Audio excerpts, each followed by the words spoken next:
Dr. Penelope Tarasuk, welcome to Shrink Wrap Radio. It's great to be here, Dr. Dave. Would you rather me call you Dave or Dr. Dave? Whatever you're comfortable with.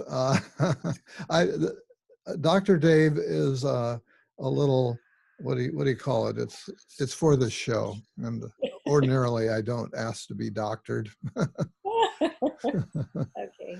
Well. Okay, yeah. So I'm really so glad to have you on the show because I read your book, which is Polishing the Bones. And what a powerful and wonderful book it is. I'm going to strongly endorse it for all of my listeners. Thank you so much. Yeah, and I love the title of the book, Polishing the Bones, was just somehow so right. And I assumed that it was a quote from Shakespeare or somebody like that, only to discover when I finally got near the end of the book that it actually comes from one of your clients' dreams. Right. And it was just the perfect title for the whole journey that you had.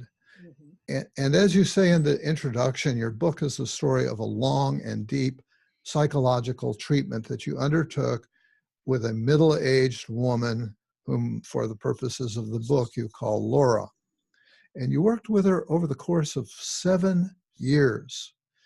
And from one point of view, the book might be considered a longitudinal study of Jungian analysis. Mm-hmm.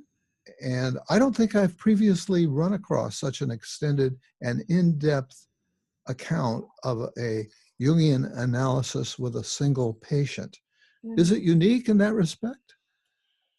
I don't think there are many. I think June Singer wrote Boundaries of the Soul. I love that book. Yeah. And Robbie Bosnack wrote a book called Christopher's Dreams, based on working with an AIDS patient. But I don't think there's been anything quite like this. I don't think so. And I've read June Singer's book, and I don't recall a single case that runs through it.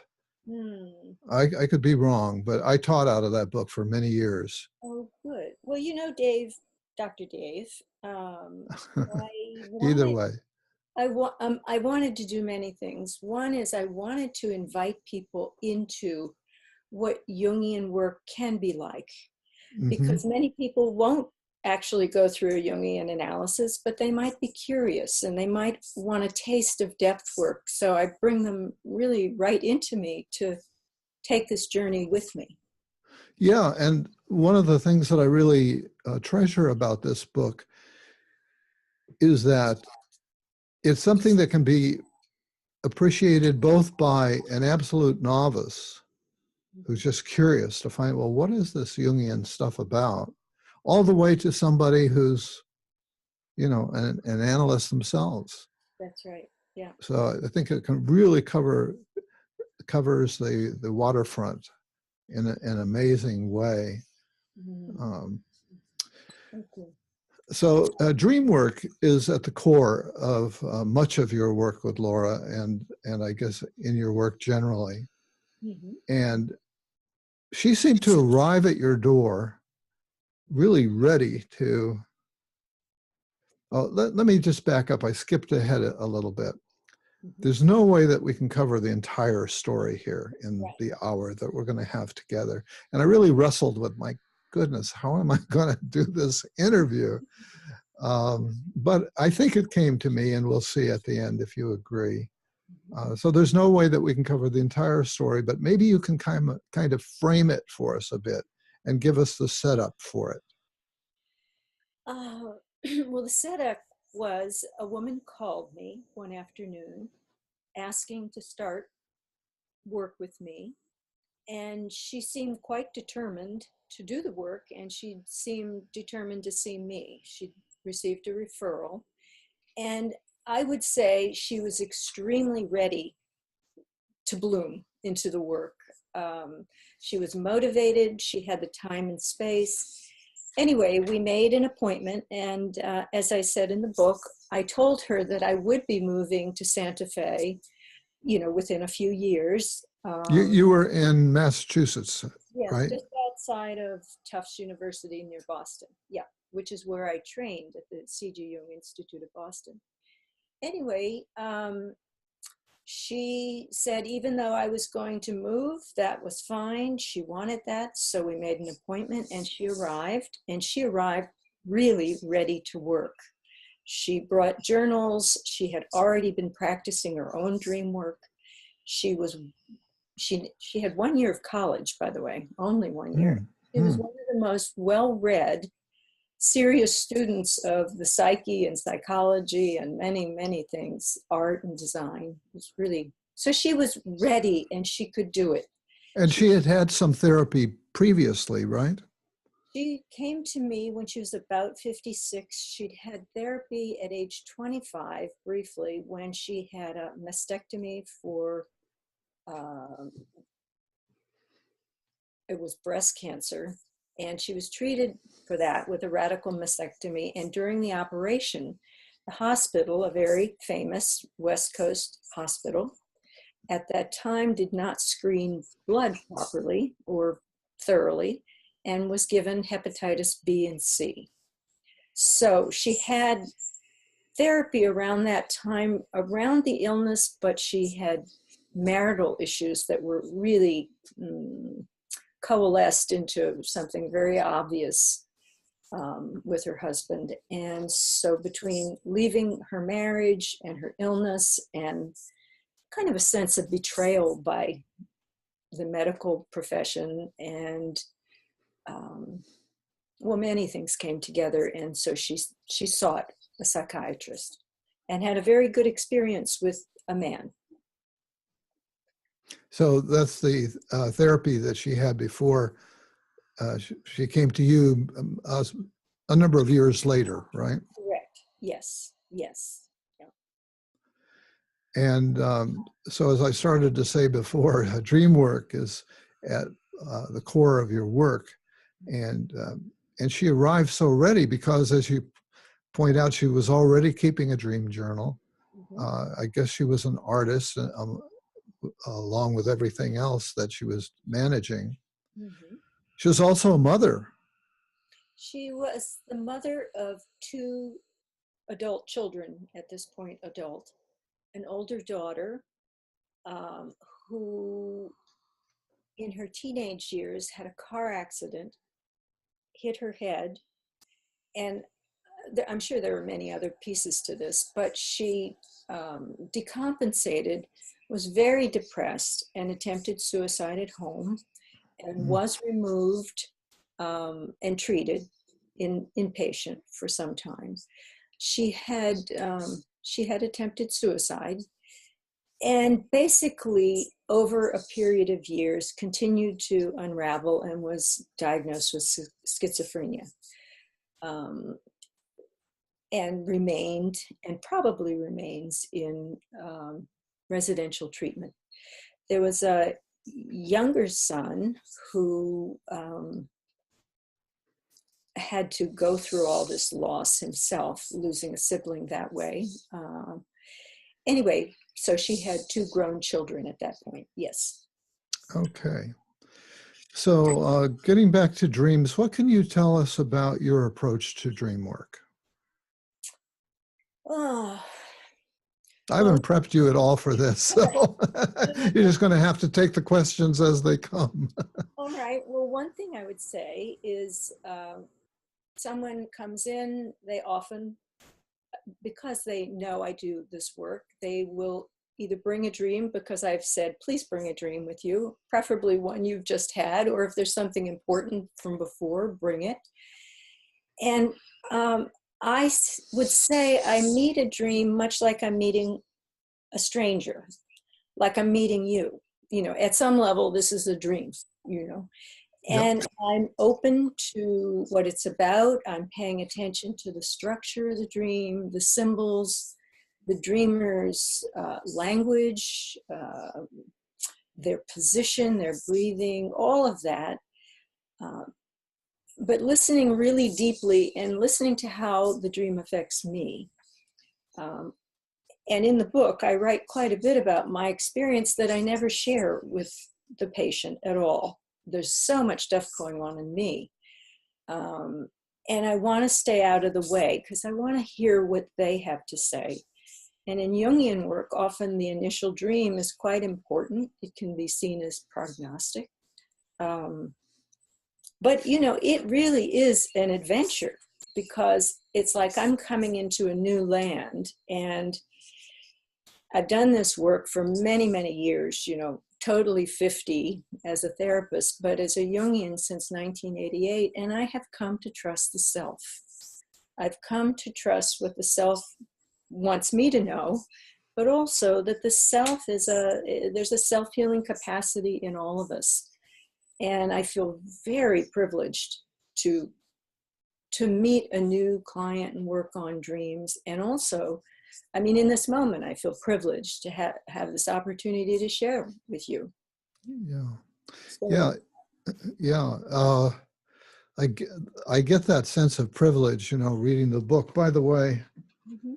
I want to show a copy of, this is the book that we're talking about, Polishing the Stones, paperback, the version I have. I don't know if it's also in hardback or not. No, I don't think it's in hardback. Okay. Well, it should be, just so that it stands the test of time. Let me tell you a little story about it. I've Okay. worked on this book for 15 years, not How including many? 15 years, not including the years ahead work with her before I started writing. Draft after draft, deeper and deeper and deeper. I can believe it. And I was very fortunate to find a New York literary agent, a wonderful, mature, older woman, Mary Yost, who accepted the book. And I got to go meet her and go to the Upper East Side and have literary lunches with her. That was in 2012, right when the whole digital world impacted publishing. It's a very different world now than even Yes. 2012. Anyway, she told me she'd been the agent for Rollo May, and she had worked with the woman who wrote Three Faces of Eve and brokered that into one of the early movies about dissociation. But she was interested in women in psychiatry and psychology, women's psychology, and wanted the book. I said, absolutely, you can have it. And she said, I want it to be hardback and I wanted it to be distributed. So this went on and we were getting ready and she had the copies to go and she had a series of strokes and was absolutely unable to go on with her work. So there was a couple of years where I was that was a real loss because it was quite a wonderful experience in the sense of the old literary world. So I, started searching again. I talked to a number of agents and a couple of publishers, and they said that it's a wonderful book, but I can't sell it. And, I said, okay. But then, very fortunately, I was at a Groff transpersonal training module a couple of years ago, and I met Jay Dufresne, and he said, would you like to talk to my publisher, Tim Reed of Muswell Hill Books? And I said, absolutely. Tim read it, and he invited me to publish. So, I mean, it's been a journey of ups and downs and meeting wonderful people, so that's been a journey in itself. Yeah. So, and I'm realizing how apt the title is, not just for Laura, but for you in this work, that the book itself was a kind of polishing of the bones. Absolutely. Let me, you highlighted the importance of the initial dream in Jungian analysis, and I hadn't planned on this, but I know you've got a copy of the book. Maybe you can find that first dream quickly and read it to us. Okay. Because you end up referring to it again a number of times throughout the book, but also at the end of the book, that indeed it was a prognostic dream, and so you kind of revisit it. But let's hear that dream. So this is the first dream. It's actually two sets of images. 4 a.m. image, 6 small stones lined up, tied together on a cord. 6:30 a.m. image, a monolith partially buried in the sand or earth, large, dark, and heavy. Would you like me to share her notes on this? Yeah, I think so. Let me just say one thing, though, is that these are just sort of like fragments that she recalls and not a whole long narrative. And it's important to underscore that sometimes it doesn't take a whole long narrative to be significant. And having taught dream work myself, that's one of the things I have to persuade people of, to not despise the little snippets that they have that they can reclaim. Mm-hmm. And the other thing I wanted to underscore at some point here, this would be a good time. You talk about how there's a lot going on inside you, but you don't necessarily share it, at least then. Right. So there's something about timing, and that was something I really respected in the book, because I think I'm not always as restrained as I should be. And I want to jump in, I've got, I think I know what's going on here. Well, it's a mystery. And I have learned to respect the mystery that's unfolding right in the room before us. And a word that is almost a mantra is listen, listen, listen, listen. And it keeps getting deeper, of course. But, when people come into treatment, including Laura, it's not, and Hillman said this, people come in not to fix what's broken, but to have what's broken blessed. And I think that is so wise. So my work is really listening at all the levels I can listen, and trusting, opening the space and building a relationship that allows the patient, the client, to unfold and find themselves, because I do believe we have great wisdom, all of us. We just don't always know it. And I mean, yes, I have to have a personality and an ego, and I have my complexes, but I'm really it's a sacred space, and I'm holding that space and listening. Yeah, I love that quote from Hillman. I wasn't familiar with it. Mm-hmm. Say it once again so we can all let it sink in. Okay. People don't come into treatment to fix what's broken. They really come in to have what's broken blessed. And I may be quoting it a little bit off, but I basically, that's Jim Hillman. Yeah. Yeah. Oh, I love that. Mm-hmm. If it makes sense to share some of Laura's associations and your thoughts, go ahead. Well, she talked about the stones on a cord as trying to arrange them in a meaningful way and make some sense out of them. And then in terms of the only rock in the landscape, she said, I think it represents what is dark and hidden and too enormous to lift, but the top is uncovered, clearly visible. Is this the work that I've been doing on my own?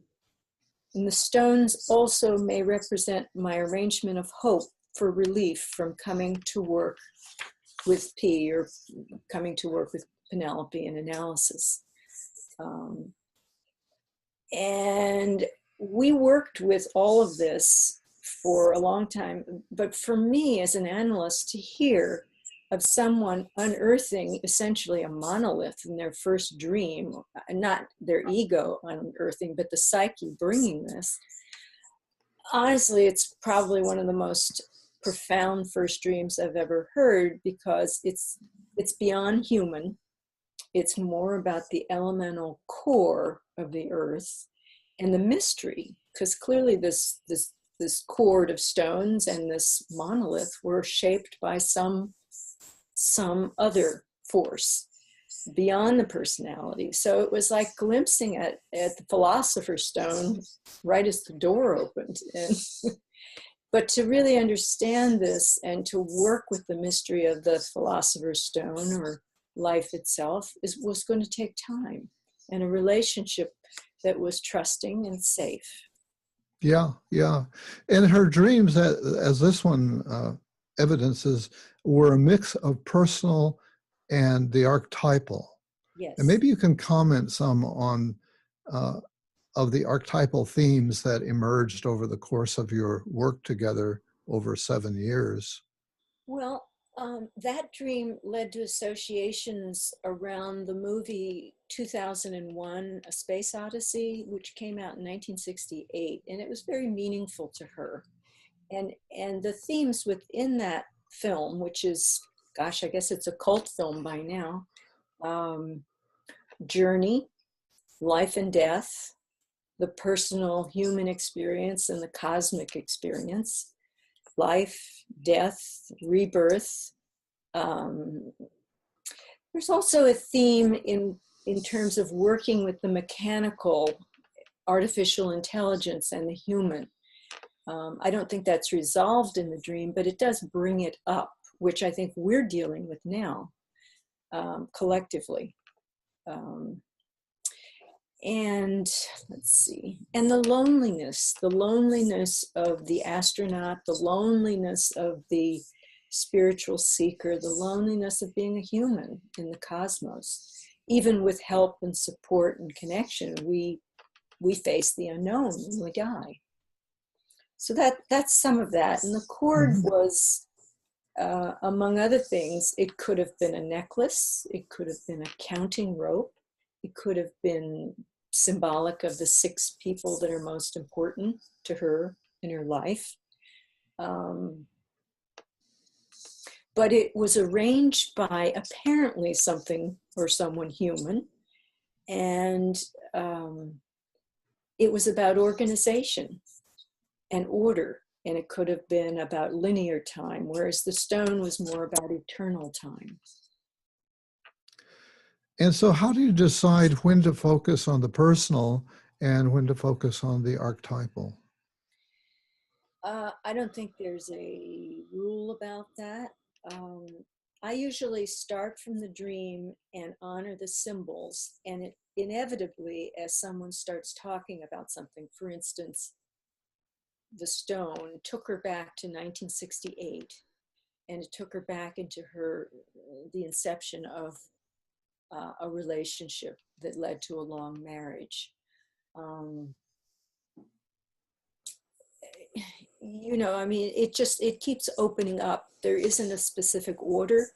And I don't know if all analysts do this, but I will often go back and pick up where we left off. Even a year, sometimes I'll say, remember that dream? And we go back in and we work more deeply. I think dreams are alive. I think they are part of the living psyche, and they keep yielding. The word that just came is milk. I think they keep nourishing our soul. Mm-hmm. Mm-hmm. And if you can't dream, that you might fantasize, or you might have subliminal thoughts, or you might have some obsessions. So we would work with that. But some people do come in saying, you know, I don't dream, or I can't remember my dreams. Right. Yeah. But they often do start dreaming if I start paying close attention to them. Yeah. It's like the inner psyche is alert to be blessed. Yes, yeah. Yeah. And it will respond to that deep listening that you're doing. Yes. Now, to leap ahead here, sort of towards the end, at some point in the analysis, it becomes clear that that Laura is dying, and that fact kind of ends up framing this whole analysis really as a preparation for what's to come over the 7-year period. And again, it goes, she had so many tragedies in her life, and we're not going to go into all those here, but in the process of your caring and listening, she began to open up to all the painful areas and tragedies in her life, which were many. But one of the greatest was that sense of betrayal by the medical system, that she was given bad blood, which led to her having hepatitis, which ultimately killed her at 66, which is relatively young.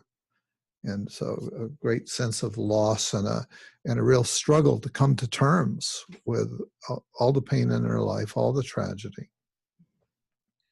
You know, I think she had an extraordinary amount of challenge emotionally.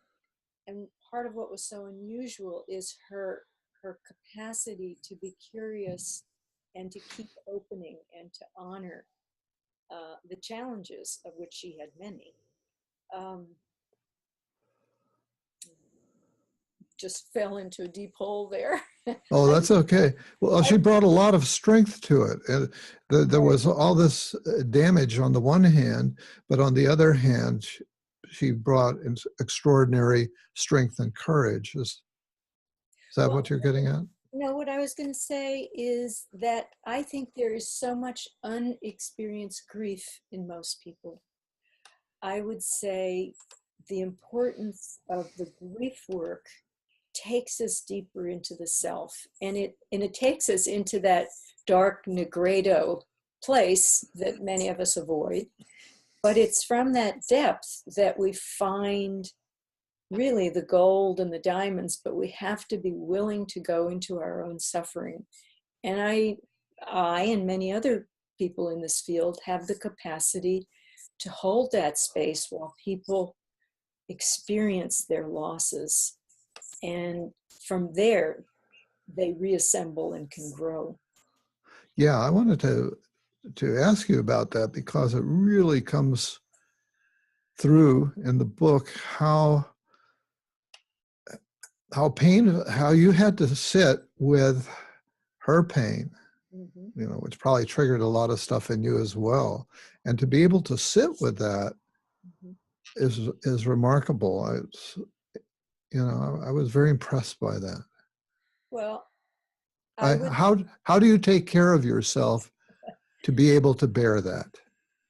Well, I have a very, very difficult history, which I won't go into here, but I began formal therapy when I was a teenager after a life-threatening crisis. And on and off my whole life, I have learned to seek help. And I think I say this in the beginning, I had my first experience of therapy when my father had a psychotic breakdown after he left the Navy. He had been a deep sea diver at Pearl Harbor. And as you can imagine, the trauma of bringing up the bodies, here's the bones bodies again. Yeah, wow. And he was Russian, first generation Russian, so he had tremendous grief. Anyway, the Navy, the Veterans Administration, asked him to stay at home, and they sent a psychologist who fatefully, miraculously turned out to be a Jungian who happened to be a Unitarian minister. And so I would get to sit, I was between 4 and 6. I would get to sit in the living room and meet him and see him and hear some of this and watch my father change. And he began writing and wrote fairy tales and painted. And so Wow. I really began this early. I bore his psychosis, which he returned from, as everybody in the family did. But I also learned to seek help. And so I've had what I would call a ladder of angels. I've had so much help, and I have supervision. I always have a senior analytic supervisor or someone even outside the Jungian field, but we can't do this alone. I can't do it alone. I really need people who love me and people who listen to me. And I just build it in as part of my work. So I'm not bearing it all alone. Yeah. Wow. That's a good set of reminders for us all. And what a privilege, in a way, what a privileged childhood you had to get exposed to Jungian thought and ways of, viewing the world and experiencing things at Well, such a young age. yes, it was a privilege, but it was also the darkest part of the privilege. There was tremendous violence and suffering, but I also got great love, from Uh-huh. the same person who suffered so deeply and struck out, etc. Um, both of my parents were creative people, and both experienced tremendous loss in their lives. So I grew up around a lot of pain and suffering, but I listened to the stories. So I come by this very honestly. Yeah, I'll say. Yeah. Well, when it became clear that Laura was not far away from dying, Hmm. she asked you to move in with her Hmm. and with her and her husband Hmm. and to be there for her passing. So what was that decision process like for you? Well, it was very challenging. The hepatic carcinoma wrapped around her portal vein really moved things very quickly. We had never talked about what would happen. We did not anticipate this because she had lived such a healthy life outside of this virus. Um, so we brought the analysis to a close, and she had had a dream, which I think we'll talk about. Um, and it was the last dream we formally worked on, and we formally ended the analysis because she was going to need all her physical energy and attention to deal with her illness. And she finally did make the decision to die at home with hospice help.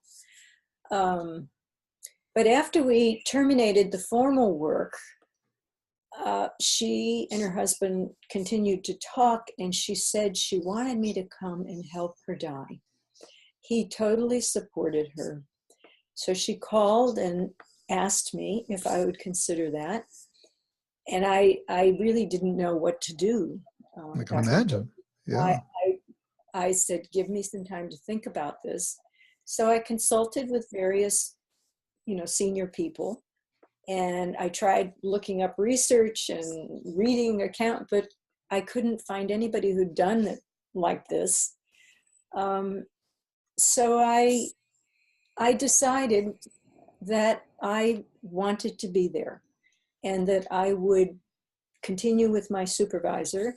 I would stay with friends. When I was visiting, I traveled to be with friends, and I would live with the couple, and their family visited, and I had a separate room, and we had a business contract, and they paid for my travel. Um, so I would come for a week at a time. I'd fly in, and then I'd go home. My patients in Santa Fe knew I was doing this difficult work and that they would have to deal with not having as much attention over the next couple of months. I didn't know how long. So it was not an easy decision, and I had very little to go by except my psyche and my supervision and my basic faith in the psyche, really. So How long did you end up living with them? on and off for about 3 months. Okay. And that's something that we haven't touched on here. This might be a good time to do it, is that uh, working with this patient moved you into a different structure in terms of geography and timing and so on. Mm-hmm. Tell us about that. You were part of the time you were in the Boston area, and the other part you were in New Mexico, and some of it was on the phone, which Mm-hmm. is now very modern. But at that time, I don't think that was happening. So, It yeah. wasn't. Well, after we started, we talked about, okay, when I move, what will we do? And I said, you always have the option for a referral, because I knew a couple of perfectly wonderful people for her here. I'm in Massachusetts. She was in Vermont. Um, and that the plan was after I moved to New Mexico, I would fly into the Boston area once a season for an intensive work week. And she would drive down, and I'd work with her intensively for a week at a time, and then have phone sessions between. This was before phone work was common. So we we didn't need to break the connection. And she was welcome to come to Santa Fe, but unfortunately that didn't happen due to all kinds of things. But I knew she would have really enjoyed, the art and the culture, etc. So some of this was kind of pioneering in a way. Yeah. Yeah. Yeah. So, I mean, and I'm really glad I was in Santa Fe for 11 years because I learned a great deal. My mother was ill later, so I moved back to Massachusetts, I guess 2005. So this feels more like home. I'm an ocean person, Yeah. Me too. It's a very different world in the high desert climate and tricultural area. Yeah. I Yeah. visit. I still feel connected, so I visit. Yeah. So. Yeah. Maybe we should visit that dream. You mentioned the last dream. Mhm. So I'm going to have you read from your book.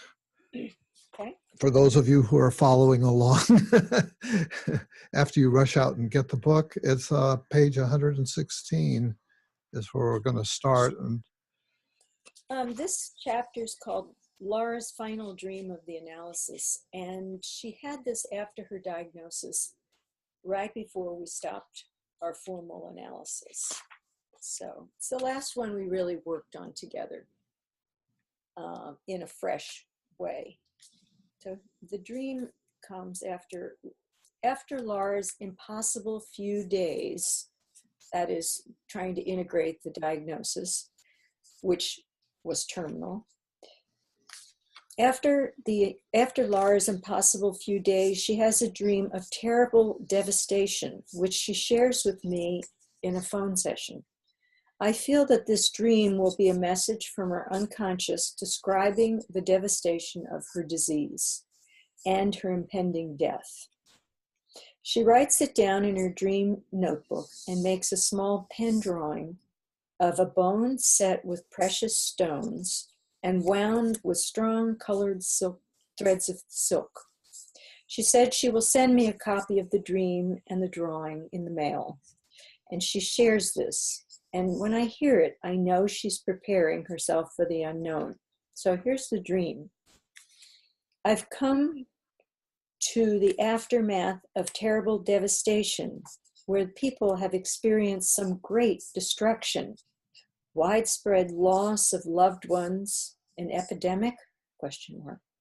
I don't know if it's from war or disease. I think it is disease, because most of the mourners are men. I'm being shown what the men do to heal their suffering, and it's extraordinary. I think it must be Japan. Many of the men I visit are Japanese. They are all working with utmost care, carving and polishing the bones of their dead wives. The results are breathtakingly beautiful. I cannot speak when I see them. My eyes fill with tears and wonder. The men work silently, with reverence, as they smooth and polish, set precious stones in, and bind with strong colored threads of silk the bones of their loved ones. So I'll read a little more, okay? So that was the dream. Upon hearing the dream, I'm astonished by the depths of beauty in this message from Laura's unconscious. I am moved in awe of Laura's psyche's attempt to help her absorb the reality of terrible destruction, devastation, great destruction, and it guides her toward mourning.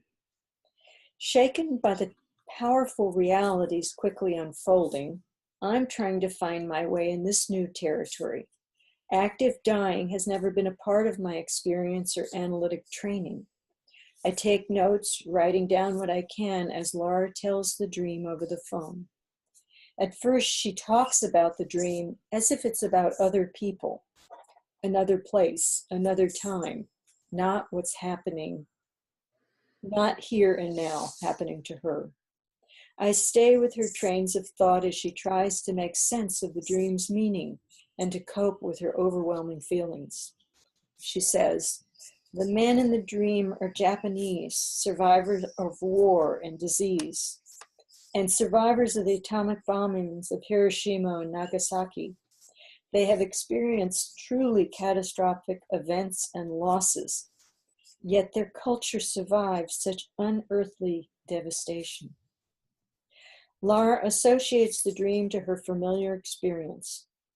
Groups of Japanese men have come to our home many times for meetings to negotiate creative projects.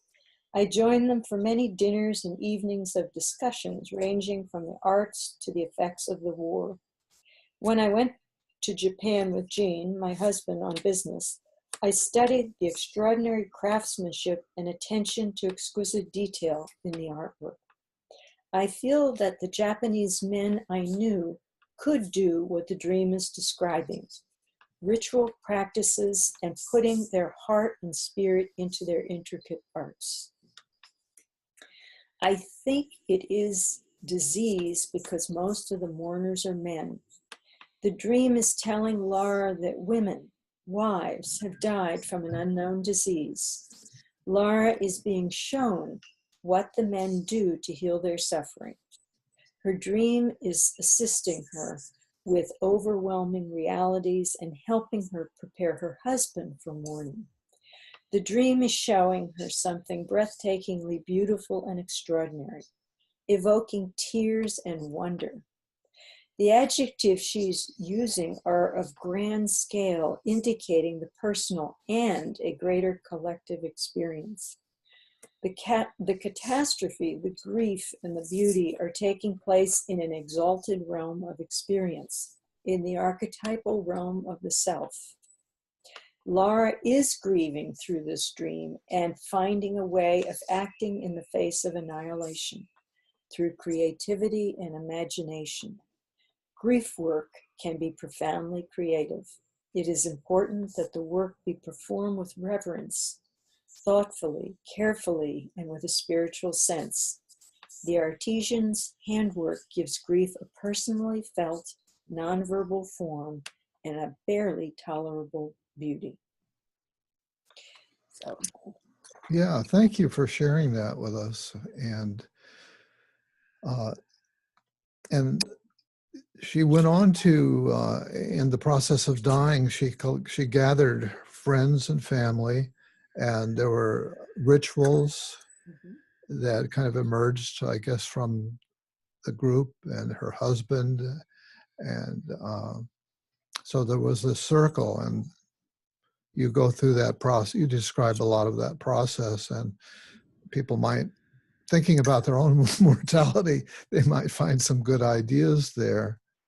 How did this extended therapeutic relationship impact your own life, your own psyche?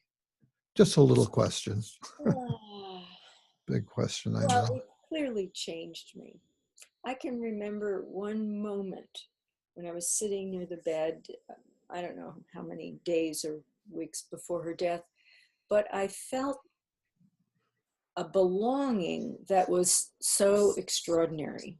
You know, this wasn't really my family, but yet it was so incredibly human. There was something so connective about taking care of a member of the group, the tribe, the family, the world. And it broke through something for me. And I think my fears about death have, I mean, not that death isn't awesome, and I'm sure I'll go through many, many levels of feeling about it, but I felt less afraid, and I trusted approaching the mystery. And we don't always get a choice about how all this happens. This was, you know, really an extraordinarily graced experience for her and for me and for her family in the midst of this devastating loss. So I think I listened to the instruction of the dream. I'm not going to read more about it, but as you mentioned, those 6 stones on a cord, if you think about it, those stones that were set into the bones were precious. That is, stones, particularly carbon, under great pressure over time, can become rubies and emeralds and especially diamonds. And the thread was, on the one level, thread. On another level, it was silk that comes from spiders. Not, wow, where'd that come from? But came from silkworms. And her family, it turns out, had a silk factory in Connecticut years and years ago. So and she was a textile worker. So those threads were her personal history, her work history. Those threads are our genes. They are the thread of life in all of us, between us. So those threads that bind all this, it actually moved me deeper into my own life. And I think I actually started writing this because I listen. I listen deeply, and I'm a creative person. And I think this was my way of polishing and being with and letting myself into a creative process. Who knew it would be 15 years of work on this? Who knew? Yeah.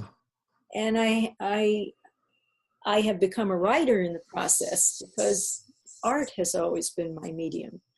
And I learned to create a story and create images. This was a gift for me, and I pass it on. And I think grief can be paralyzing, but if really entered and valued, I think it's incredibly humanizing, and it is about compassion. Mm-hmm. And I think that connects us all, and it connects us to the earth and the cosmos. And I'm all for that. Yeah, good statement. Yeah. Well, you made reference to it, and I saw on your website that you've been involved in Stan Grof's holotropic breathing work.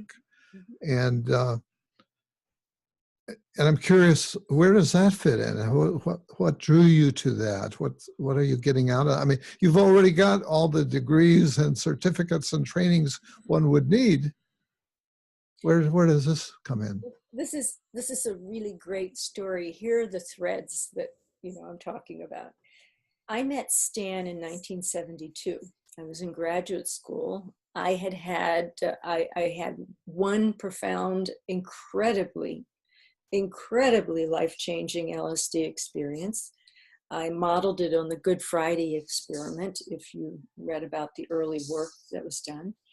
And I don't know how I heard about it, but Stan Grof was at Spring Grove State Hospital in Baltimore, associated with Johns Hopkins, doing LSD research with dying patients and alcoholics. There might have been more, but I remember that. So I went to meet him for an interview to be in that training program, to be able to sit with people. Mm-hmm. And I will never forget the interview, which felt like it was hours. And so this was pre-Laura, right? It was 1972, Yeah. and I didn't meet Laura till 1993, so 20 years ahead. So anyway, I was accepted by Stan to be in the training program and met his wonderful colleagues, and I felt like I was with people who understood the experience I'd been through with LSD. And as soon as I finished my master's in a few months and was ready for the training, the federal government shut down the research. Yeah. And I think it's now started up again, not with Stan, but with MAPS in California. Anyway, Yes. That's how my relationship with Stan Grof began. He went on studying all these, world religions and spiritual experiences. He went on to incorporate mandala work, and eventually at Esalen, he added the breathing with his wife, Christina, and it all kind of came together. I, in the meantime, continued my art and human service and meditation. And I started studying Tibetan Buddhism in particular. And uh, I started the Jungian work, series of dreams. I was thinking of taking a doctorate in Tibetan Buddhist studies and asked for a Mhm. dream and had astonishing dreams that pretty much said, you should look at Jungian training. So Oh, I do want to say in 1989, after my Jungian training, I started to do breath work with Australian trained women that had to do with breath and nature and dolphins and whales. And I did that for a number of years and then came back eventually to work with Stan and finally commit to the training. So I'm not quite done. I still probably have another year to go, but I really love the breath work. And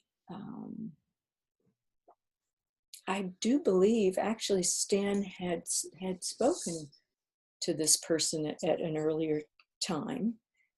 So there was also that thread that was sort of mysteriously woven in. So many threads came together. And yeah, Stan, I think, is a wonderful pioneer and teacher, and what a human being. And Tav Sparks, who's the director of the Groff Transpersonal Training, has been a dear, dear soul. I deeply respect what he's doing, and his wife, Carrie.